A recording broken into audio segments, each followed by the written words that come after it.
Welcome to the Tech Egg. Don't get scrambled. Enjoy the video. Sign into Uwizard.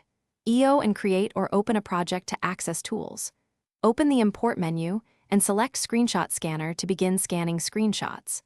Drag and drop a PNG or JPEG file into the scanner dialog to upload it quickly. Choose a device frame from the presets to match your screenshot's context for accurate layout detection. Use the crop handles to isolate the visible screen area and remove margins or surrounding device bezels. Click Scan to let the screenshot scanner detect screens, components, and text blocks automatically.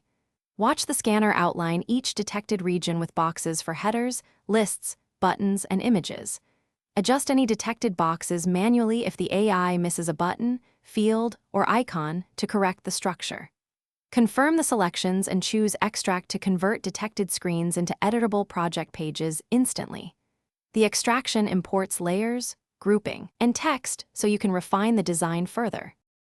Edit the extracted components directly in your Uwizard project to align with your design system. Rename layers, adjust spacing, and swap images or icons using the built-in inspector. Apply global styles and tokens for colors and typography to keep consistency across screens. Export finished screens as PNG or sync to Figma for additional refinement by collaborators. Rescan updated screenshots or iterate on components locally to quickly update the project and keep designs current. Thanks for watching. Consider subscribing if I helped unscramble your problems.